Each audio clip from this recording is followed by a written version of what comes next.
थे चित स्वभावाय भावाय सर्वभावान्तरशिरे वन्दित्व सर्वसिद्धे ध्रुवमचलमनोभवं गतिं पथे गोच्छामि समय पाहुड मृणमो सुध केवली भणिनम्। श्रीमद आचार्य भगवान कुंद महाराज कृत ग्रंथादिराज परमागम श्री समय सार जी हमारे समक्ष विराजमान हैं। कल हम सभी ने गाथा क्रमांक 14 यहाँ से पढ़ना प्रारंभ की थी। मूल गाथा इस प्रकार से है, पेज नंबर 43। जो पश्यदियपाणम अवधपुट्ठम अनन्ययम नियतम अविशेषमसंयोत्थम तम शोधनयम वियाणीः अनवद्य पृष्ठे अनन्य रुजु नियत देखे आत्म को अविशेष अनसंयुक्त उसको शोध नहीं तू जाने जो। गाथार्थ है, जो नए आत्मा को बंध रहित और पर की स्पर्श से रहित, अन्यत्व रहित, चला चलता रहित, विशेष रहित, अन्य के संयोग से रहित, ऐसे 5 भाव रूप से देखता है, उसे हे शिष्य तू शुद्ध नए जान। कल हम सभी ने बहुत मूल संस्कृत गाथा जो प्राकृत में है इसके शब्दार्थ के आधार से, संस्कृतार्थ के आधार से कुछ बिंदुओं के माध्यम से चर्चा की थी और इसकी टीका पढ़ना प्रारंभ की थी। इसके पूर्व की गाथाओं में अभेद की चर्चा पढ़ के आए हैं कि अभेद का आश्रय वही आत्मानुभव का आधार है और विविध प्रकार के जो भेद हैं उनके गुण की व्यवस्था किस, मुख्य गुण की व्यवस्था किस प्रकार से है, निश्चय और व्यवहार परक वर्णन दोनों ही शैलियों के आधार से हमने वहाँ पर समझने का प्रयत्न किया था। अब यहाँ कह रहे हैं कि उसको शुद्ध नए जान। तो ये जो पूरी गाथा है, पूर्व के कलश और इसके पहले की जो गाथा, पूरा विषय आपस में जुड़ा हुआ है। तो सिर्फ ये 5 नहीं है, यहाँ पे जो 5 गिनाए हैं ये 5 नहीं है। कल भी अपन ने चर्चा की थी, अपन जैसे कहते हैं ना कि एक में अनेक गर्भित हैं। कितने गुण हैं जीव में? कथन कितनों का करते हैं? कथन में तो मतलब ज्ञान रस कुछ गिना देते हैं, लेकिन अनंत गुणों की विराजमानता उसमें है, अनंत गुण उसमें विद्यमान हैं। ऐसी ये कुछ विशेषताएं इस जीव की बताई हैं। इन विशेषताओं के आधार से सिर्फ इतना जीव को नहीं समझना। यहाँ लिखा है जो पश्यति अपरम, ऐसा जो देखता है। फिर अंत में अंतिम चरण जो गाथा का है वो क्या कह रही है? शुद्ध नयम विहाणी, उसको शुद्ध नए जान। तो दोनों कथन आपस में मिलाएंगे तो बात अपने को ख्याल में आएगी। शुद्ध नय कैसा जनवा रहा है? शुद्ध नय जनवा रहा है मतलब किस तरह का कथन कर रहा है? ये जो 5 विशेषण यहाँ पे लिखे हैं, अबद्धपुट्ठम अनन्ययम नियतम अविशेषम असंयुक्तम तम शुद्ध नयम विजानीहि। इस प्रकार से आत्मा को जानो। अब ऐसा जानने से क्या होगा? यदि हम इसके अनुरूप, इसके आधार से अपने आप को आत्मा अर्थात अपने आप को जानने का प्रयत्न करेंगे, ऐसा कथन करते ना, सबको जाने तो भी अज्ञानी रहता है, किसी को नहीं जाने और खुद को जाने तो वो ज्ञानी है। ज्ञानियों की विशेषता यह है, ज्ञानी बनने की संज्ञा किनको प्राप्त होती है? जो स्वयं को जाने। ऐसे यहाँ पे इन सबको जानने की जो आवश्यकता, इसके अनुरूप आत्मा को जानने की आवश्यकता क्यों कही जा रही है? कि भैया सर्व प्रकार के भेदों से परे जब देखेगा तब प्रथम में तो निश्चय की भाषा में कहें कि अभेद पर दृष्टि होगी, और जो संसार में अनेक प्रकार की परिस्थितियां बनती हैं ना, ये अच्छा है, ये बुरा, ये ऐसा, ये ऐसा, ये सारे विराम को प्राप्त होंगे। और इसका सुफल क्या प्राप्त होगा? इसका सुफल यह प्राप्त होगा कि अपने परिणामों की विकृता जितनी वक्रता जितनी बनती है ना, जितने परिणामों में अव्यवस्था होती है, असंतुलित होते हैं, वे सारे विराम को प्राप्त होंगे। इसलिए इसके अनुरूप विचार प्रदान करें। अपन बारंबार एक ही बात करते हैं कि ये अपने विचारों को एक रूपता प्रदान करने का माध्यम है। चूँकि समय सार जी का आधार क्या है? एक शुद्धात्मा का कथन करना, और वो शुद्धात्मा कौन है? कि मैं हूँ। तो पूरे समय सार का कथन क्या हुआ? कि मेरी कथा कहना। तो इन सब कथनों के आधार से सिर्फ और सिर्फ विचार में मैं चलना चाहिए। तो ये इसकी सार्थकता यहाँ लिख रहे हैं। अपन ने कल टीका पढ़ी थी ना, टीका है निश्चय नय से अबद्ध अस्पृष्ट अनन्य नियत अविशेष और असंयुक्त ऐसे आत्मा की अनुभूति शुद्ध नय है। क्या लिख रहे हैं? ऐसे आत्मा की अनुभूति शुद्ध नय है और वह अनुभूति आत्मा ही है, दोनों भिन्न नहीं है, आत्मा ही है। ही का प्रयोग कब होता है? उस दिन बताया था, जब उस वही बात ही है, उसके अलावा दूसरा कोई पक्ष नहीं है। यहाँ क्या लिख रहे हैं? वह अनुभूति आत्मा ही है। इस प्रकार आत्मा एक ही प्रकाशमान है। तो सतत किसकी, सतत कौन प्रकाशित हो रहा है? कि मैं ही प्रकाशित हो रहा हूँ। तो महिमा किसकी आनी चाहिए? अपनी स्वयं की महिमा आनी चाहिए। और महिमा आती किसकी है? जो जो गेय बन रहा है उसकी महिमा आती है। ऐसा है, ऐसा है, ऐसा है, ऐसा क्यों होता है? इस पर विचार करने की बात है। यहाँ स्पष्ट आचार्य महाराज कथन कर रहे अमृतचंद महाराज की टीका का है कि सतत एक, इस प्रकार सतत एक आत्मा ही प्रकाशमान है। आत्मा ही सर्वत्र प्रकाशित हो रहा है। आत्मा अर्थात ज्ञान, ज्ञान से सबको जानने में आ रहा है। ज्ञान सो आत्मा, आत्मा सो ज्ञान, दोनों तरफ से घटित होगा, ऐसा यहाँ समझना। इसको कोष्ठक में और लिखा है, शुद्ध नय आत्मा की अनुभूति या आत्मा सब एक ही है। क्या कहा? शुद्ध नय आत्मा की अनुभूति या आत्मा, चूंकि तीन कथन है, शुद्ध नय आत्मा की अनुभूति और आत्मा, ये तीन अलग अलग नहीं है, तीन एक ही हैं। इनमें कोई अंतर इनमें कोई भेद स्थापित करने का प्रयत्न अपना नहीं होना, क्योंकि भाव प्रधान कथन है ना, एक भाव संज्ञा का बोध कराने वाला। तो इन तीनों कथन की अपेक्षा, कथन भेद जो अपन नाम दे देते हैं, कथन भेद की अपेक्षा करेंगे तो वो फिर एक अध्ययन अध्यापन तक सीमित रह जाएगा। कि शुद्ध नय का कथन ये है, इस नय का कथन ये है, शुद्ध नय आत्मा की अनुभूति में ऐसा कहता है, व्यवहार नय में भी ये सब उलझ जाएंगे फिर उसमें। लेकिन यहाँ उन सब भेदों को गौण करके ऐसा कह रहे हैं। अभेद की बात है ना, तो यहाँ और अनुभूति अभेद के आश्रय से होती है, अनुभूति अभेद के आश्रय से होती है। भेद के आश्रय से यदि आत्मा अनुभूति को घटित करें तो बहुत सारी अवस्थाएं खड़ी हो जाएंगी। यहाँ क्या लिख रहे हैं कि शुद्ध नय आत्मा की अनुभूति और आत्मा एक कैसे हैं? ये सब एक ही हैं, अलग अलग नहीं हैं। बराबर। 21 कथन को स्पष्ट किया कि एक आत्मा ही प्रकाशमान है। जो ऐसा कहा जा रहा है कि शुद्ध नय जान, या ऐसा जो कथन है, ऐसा जो आत्मा को देखता है उसे शुद्ध नय जान, तो ये सब अलग अलग नहीं है। वो शुद्ध नय आत्मा की अनुभूति और आत्मा, ये तीनों कैसे हैं? इसमें सब शब्द लिखा है, ये सब एक ही हैं, भिन्न भिन्न नहीं है। ऐसा यहाँ पे समझने का प्रयत्न करना चाहिए, इसलिए इसको अलग से लिखा कोष्ठक में। अब इसके आगे अपन को आज पढ़ना था। यहाँ शिष्य पुनः शंका कर रहा है इस कथन के आधार से। यहाँ शिष्य पूछता है कि जैसा ऊपर कहा है वैसे आत्मा की अनुभूति कैसे हो सकती है? अपन भी पढ़ते हैं, बाल बोध में बच्चों को पढ़ाते हैं, ज्ञान स्वभावी जीव तत्व को आत्मा कहते हैं। बच्चे को याद भी हो जाती है, पढ़ा के प्रसन्न भी हो जाते हैं, बच्चा भी याद करके प्रसन्न हो जाता है। लेकिन वो आत्मा कौन है, इसका अवबोध, इसका बोध सबके नहीं हो पाता है। आज भी ऐसे साधिक जीव हैं, मतलब हमेशा ही रहते हैं। संसार की तो परिस्थिति ऐसी है कि आत्मा के नाम पे लोगों को भूत दिखाई देता है आज भी। हाँ, सफ़ेद सफ़ेद दिखता है, काला काला दिखता है, ऐसे लगा जैसे कोई जा रहा है, ऐसे लगा जैसे किसी ने मेरे को जगाया है। कितनी कितनी परिस्थितियाँ। तो आत्मा के अलग अलग देखने के दृष्टिकोण सबके हैं और सबके अपने आत्मा अलग अलग हैं और सब लोग अपने हिसाब से आत्मा को दिखाते हैं। तो यहाँ क्या लिख रहे हैं? यहाँ शिष्य पूछता है कि जैसा ऊपर कहा है वैसे आत्मा की, ऊपर क्या कहा? आत्मा के इतने 5 विशेषण बताए ना कि आत्मा इतनी विशेषताओं से युक्त है। तो ऊपर आपने जैसा आत्मा कहा वैसे आत्मा की अनुभूति कैसे हो सकती है? ये कौन कह रहा है? शिष्य ने प्रश्न किया। किनसे किया?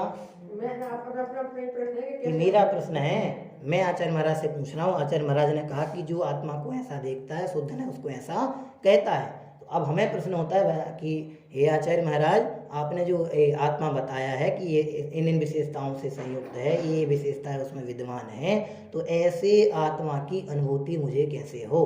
अब आत्मा की अनुभूति करनी है कि हो रही है? कि हो रही है, बस उसको अपने दृष्टि में रखना है, उस पर श्रद्धान एक रूप करना है और कुछ भी नहीं करना है।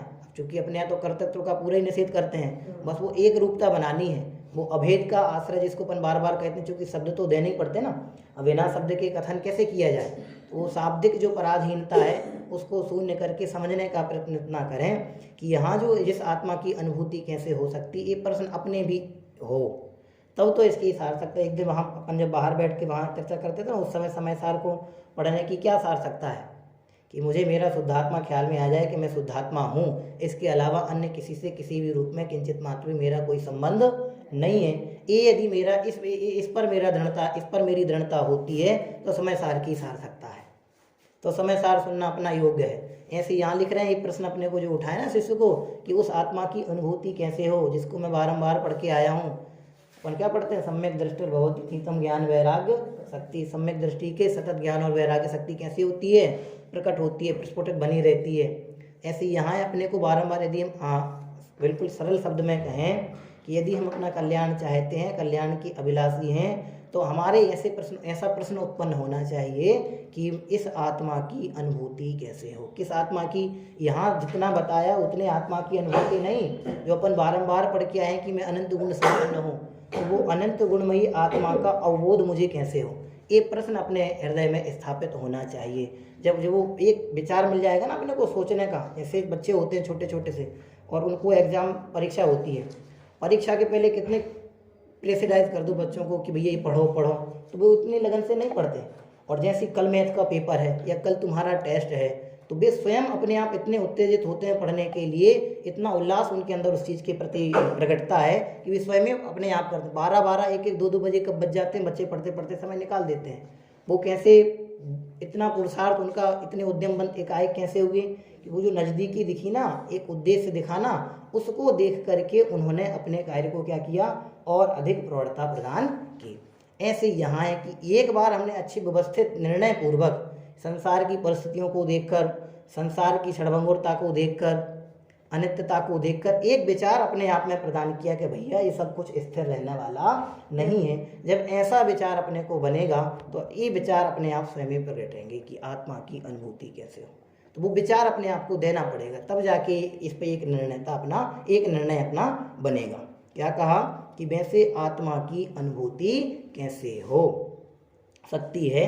अब इसका समाधान, उसका समाधान यह है, बद्ध स्पृष्ट आदि भाव अभूतार्थ हैं, इसलिए यह अनुभूति हो सकती है। क्या पहला तर्क दे रहे हैं, पहला कारण क्या स्थापित कर रहे हैं कि बद्ध स्पृष्ट आदि, अब ये अबद्ध स्पृष्ट आदि कहा ना, तो अब इनके विपरीत प्रत्येक के भाव खड़े होंगे। तो अबद्ध स्पृष्ट आदि में जैसे 5 भाव कहे थे, तो उन 5 के अनुरूप 5 उसके विपरीत भाव, इसलिए क्या लिखा, बद्ध स्पृष्ट आदि भाव कैसे हैं, अभूतार्थ हैं। और पहले क्या पढ़ के आए हैं, अभूतार्थ सो असत्यार्थ, असत्यार्थ सो आश्रय करने योग्य नहीं, ये पढ़ के आए अपन पहले पूर्व की गाथा में। तो इनको क्या कह रहे हैं कि जो बद्ध स्पृष्टादिक भाव हैं वे अभूतार्थ हैं, तात्पर्य आश्रय करने योग्य नहीं है, सत्यार्थ नहीं है। जो सत्यार्थ नहीं है उनकी अनुभूति कैसे हो सकती है, इसलिए यहाँ क्या लिख दिया, बिल्कुल निषेध कर दिया कि इसलिए यह अनुभूति हो सकती है। कौन सी अनुभूति हो सकती है, आत्मा की अनुभूति का कहा ना कि यह आत्मा की अनुभूति कैसे हो सकती है। तो उसका पहला तर्क क्या दिया कि जो बद्ध स्पृष्टादिक भाव हैं ये अभूतार्थ हैं, इसलिए उस आत्मा की अनुभूति हो सकती है। बराबर। अब इसी बात को और थोड़ा सा एक्सपेरिमेंट दृष्टांत के माध्यम से करेंगे। क्या कहते हैं, ठीक है, थोड़ी विस्तृत है, प्रत्येक का एक का अलग अलग उदाहरण दिया आचार्य महाराज ने। अपन ने वो जान शब्द पे कल कहा था ना, कितनी अत्यधिक करुणा, आदेशात्मक करुणा आचार्य महाराज की। जान शब्द लिखा ना, वियाणी मतलब बिजानी ही, जानी ही, जानो, तो उसमें पूरा है। अब अमरचंद महाराज की देखो करुणा बुद्धि अपन सबके प्रति कैसी प्रकट हुई कि भैया एक एक चीज़ को विशेषपने समझ जाएं, तो उन्होंने उसको एक एक को उदाहरण दे दे करके समझाएं कि भैया इसको ऐसे समझो, इसको ऐसे समझो। 5 के अलग अलग दी, पूरी टीका पढ़ना, लिखा है इसमें। इस बात को दृष्टांत से प्रकट करते हैं, क्या कहते हैं, जैसे कमलिनी पत्र जल में डूबा हुआ हो।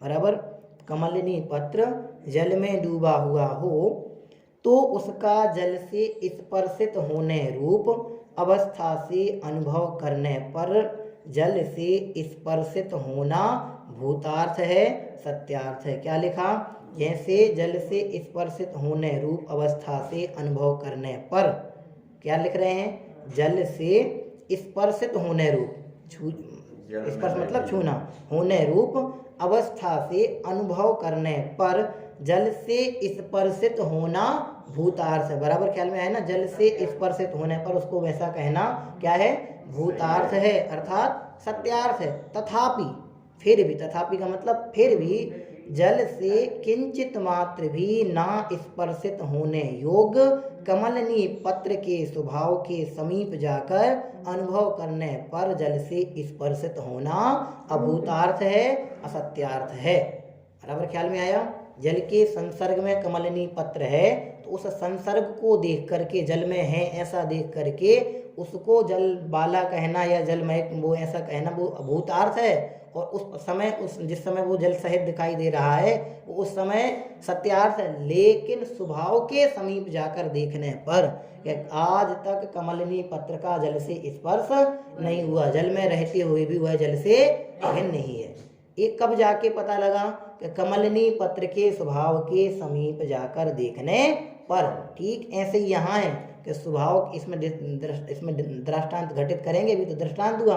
इस कमलनी पत्र के स्वभाव के समीप जाने पर वो कैसा दिखाई देता है, असत्यार्थ अभूतार्थ दिखाई देता है। जैसे ही वो उसको स्वभाव भेद द्रष्टव्य होता है तो ही उसकी बुद्धि में परिपक्वता हासिल होती है, परिपक्वता प्रकट होती है कि भैया ये तो भिन्न नहीं है, हम दूर से देख रहे थे इसलिए वो हमें जल में दिखाई दे रहा था।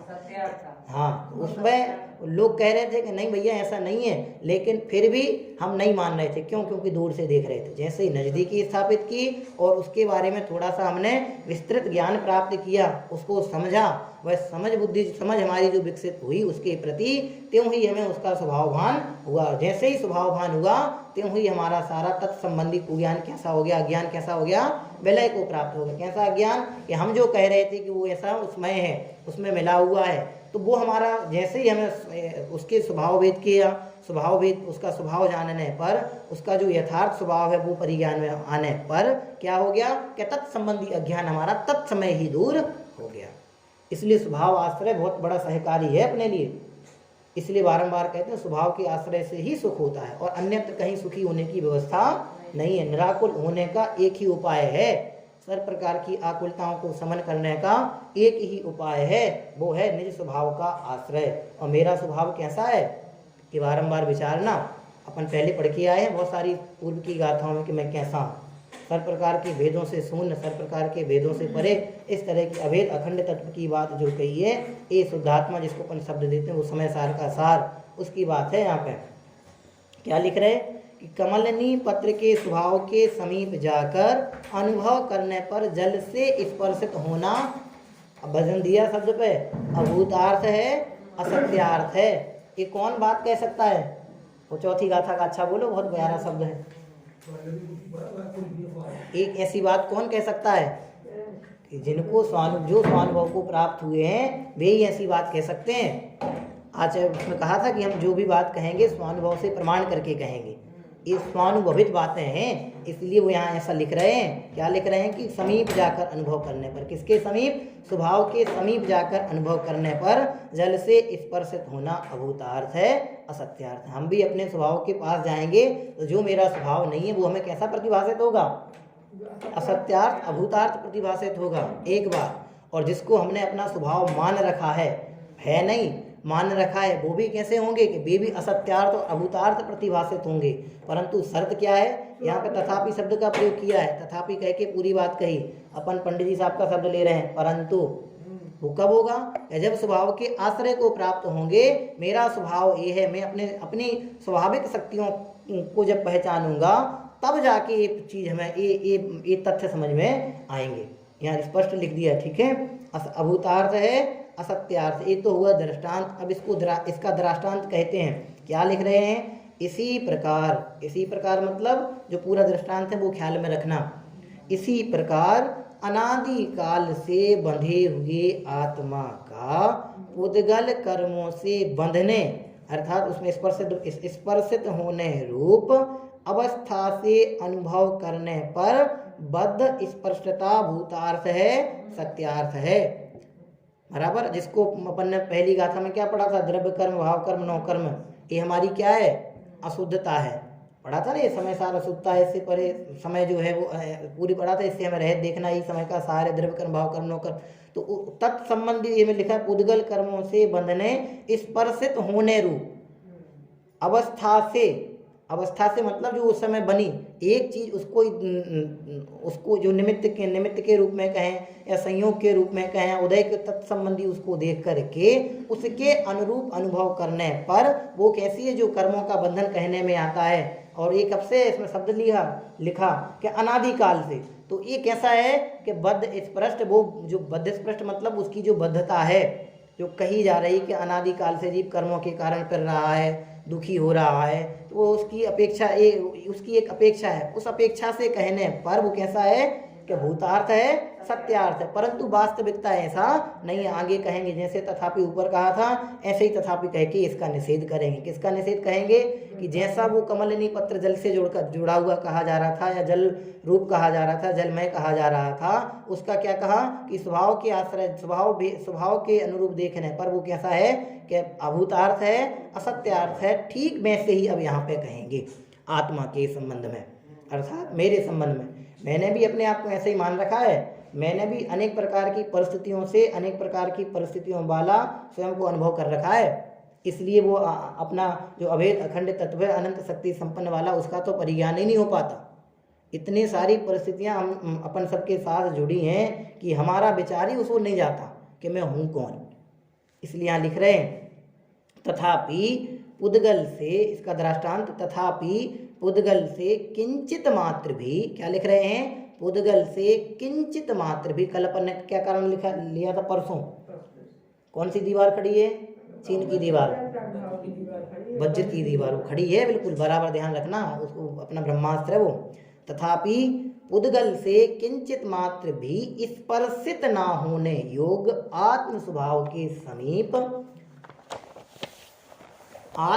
के समीप जाकर अनुभव करने पर बद्ध स्पृष्टता अभूतार्थ है, असत्यार्थ है। आज तक मैं कर्मों से बंधा नहीं हूँ। मैं अपन कहते कर्मों से बंधा हूँ तो निर्बंध होने की बात आए, अर्थात अपना अबंध स्वभाव प्रश्न चिन्हित हो जाए। हम निर्बंध स्वभावी नहीं है, कल कहा था अपन अबंध स्वभावी है, हमारा अबंध स्वभाव है। और स्वभाव को नहीं मानेंगे तो फिर बहुत सारी समस्याएं क्या हो जाएंगी, प्रकट जाएंगी। क्या लिख रहे हैं यहाँ पे, बद्ध स्पष्टता अभूतार्थ है, अभूतार्थ है तो असत्यार्थ है। मैं कर्मों से बंधा नहीं हूँ। ये जितने कर्मों के उदय के अनुसार ये सारी बड़े पुण्य साहब का बहुत प्यारा प्रवचन है, अभी सुना था 2-1 दिन पहले मैंने, कि सब कर्म के फल को भोग रहे हैं। एक कर्म के फल को भोगना कोई ज़रूरी नहीं है, मजबूरी है हमारी। बहुत प्यारा, पूरा सुनना एक बार, बहुत अच्छा 45 से 43 मिनट का व्याख्यान है वो कोई ज़रूरी नहीं है। क्यों? क्योंकि ये तो लिख रहे हैं यहाँ पे स्पष्टता कि ये कैसा जो कर्म फल है, कर्म के फल, ये सब अभूतार्थ है, असत्यार्थ है, सब मेरा इनका किंचित मात्र भी कोई कहीं से कहीं तक का किसी भी रूप में बिल्कुल भी संसर्ग नहीं है, संबंध नहीं है। ये यहाँ पे स्पष्ट लिखा और उसको निषेध कैसे कर दिया कि अभूतार्थ है, असत्यार्थ है। यही बल अपने को यहाँ आना चाहिए कि आज तक मैं कर्मों से बंधा नहीं हूँ। ये अपन चूंकि ऐसा कहते हैं कि जी बंध से दुखी है, वास्तव में बंध से नहीं, भूल से दुखी है। और भूल हमारी क्या है कि भूल यही है कि मैं अपने आप को कर्मों से बंधा हुआ मान रहा हूँ। और भूल का निराकरण क्या है कि मैं अबंध स्वभावी हूँ। ये भूल को मिटाने का उपाय है। अनादिकालीन भूल अपनी ऐसी है कि कर्म बनते हैं सो मैं दुखी होता हूँ, कर्म बंधते हैं तो कर्मों से दुखी होता हूँ, ऐसा नहीं। वो अपनी जो भूल है कि मैं इनसे दुखी मान रहा हूँ, वो भूल अपने को यहाँ मिटानी है। और वो भूल यहाँ ऐसे मिटेगी कि भैया स्वभाव के समीप जाने पर। और स्वभाव कैसा है कि अबंध स्वभाव है, मैं आज तक कभी बंधन को प्राप्त हुआ ही नहीं। ये जो कहा जा रहा है वो तो एक समय की परिस्थिति और एक समय की उसको देख करके कहा जा रहा है। वास्तविकता मेरा ऐसा कोई स्वभाव नहीं है, ये स्वाभाविक बल है। इस बल से अपन एक निर्णय को प्राप्त हो, ये निर्णय होगा ना अपना, ये स्वभाव बुद्धि जो उपजेगी, स्वभाव के प्रति अपना जो समर्पण जगेगा, उससे बल प्रगटेगा। और उस बल के प्रतिफल में वो जितनी भी परिस्थितियां हैं, चाहे वो कर्म जनित हो, संयोग जनित हो, निमित्त जनित हो, किसी भी प्रकार की हो, वे कैसी होंगी कि अभूतार्थ हैं, असत्यार्थ हैं। फिर इससे परिपक्वता अपने प्रगटेगी। और इस परिपक्वता का ही पूरा कमाल है, जिसको यहाँ पर आत्मानुभूति कह देते हैं। इस निर्णय के बल पर आत्मानुभूति होगी। हाँ, आगे एक और दृष्टांत देते हैं। तथा जैसे मिट्टी का ढक्कन, घड़ा, झाड़ी इत्यादि पर्यायों से अनुभव करने पर अन्यत्व भूतार्थ है। क्या लिख रहे? जैसे मिट्टी का ढक्कन, घड़ा, झारी, झारी मैं नहीं समझ पा रहा हूँ क्या होता है। हाँ, घड़ा, झारी इत्यादि पर्यायों से अनुभव करने पर अन्यत्व भूतार्थ है, सत्यार्थ है। तथापि सर्वथा अस्खलित अर्थात सर्व पर्याय भेदों से किंचित मात्र भी भेद रूप ना होने वाली। पूरा दृष्टांत में कहा जितनी बहुत सारी पर्याय।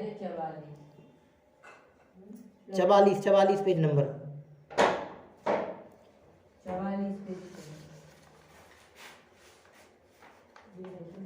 हाँ, यहीं उसी तरफ टीका में, यहीं ऊपर में।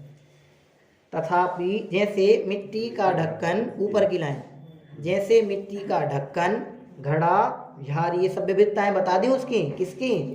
एक मिट्टी की इतनी सारी अवस्थाएं इत्यादि पर्यायों से अनुभव करने पर अन्यत्व कैसा है? भूतार्थ है, सत्यार्थ है। पर्याय भेद देखने पर वैसा अनुभव, यहाँ लिख रहे पर्यायों से अनुभव करने पर वो अन्यत्व, अन्यत्व मतलब जो अलग अलग पना है ना, भिन्न पना, वो कैसा है? कि भूतार्थ है, सत्यार्थ है। तथापि फिर भी सर्वतः अस्खलित सर्व पर्याय भेदों से किंचित मात्र भी भेद रूप ना होने वाले ऐसे कैसे स्वभाव की बात है? एक मिट्टी के स्वभाव के समीप जाकर अनुभव करने पर अन्यत्व अभूतार्थ है, असत्यार्थ है। इसी प्रकार आत्मा का नारक आदि पर्यायों से अनुभव करने पर पर्यायों के अन्य रूप से कैसा है?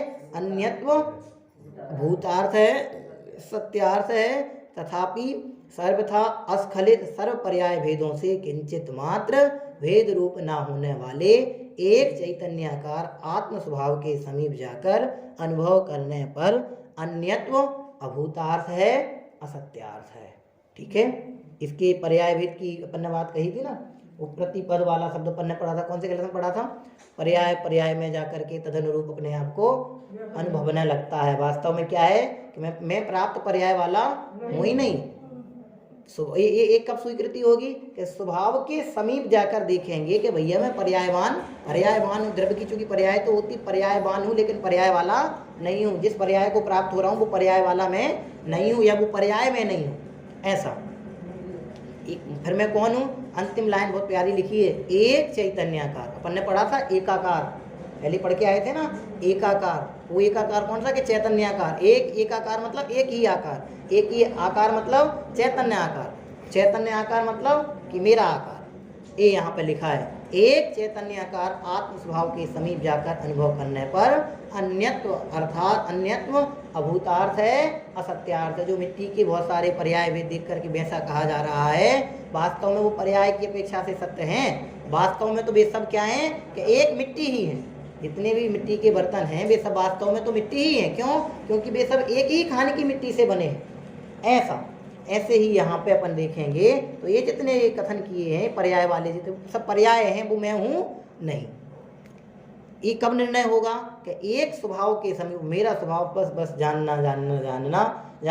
की सुधि होगी तो और कुछ भी अपने को जानने में, अन्य जानने में तो आएगा, लेकिन निर्णय अपना इस प्रकार से परिपक्व होगा। इस प्रकार से दो विशेषण अपने इस टीका के माध्यम से हुए हैं। शेष टीका के आधार से अपन चर्चा कल करेंगे। अभी यहीं विराम लेते हैं। ओम नमः।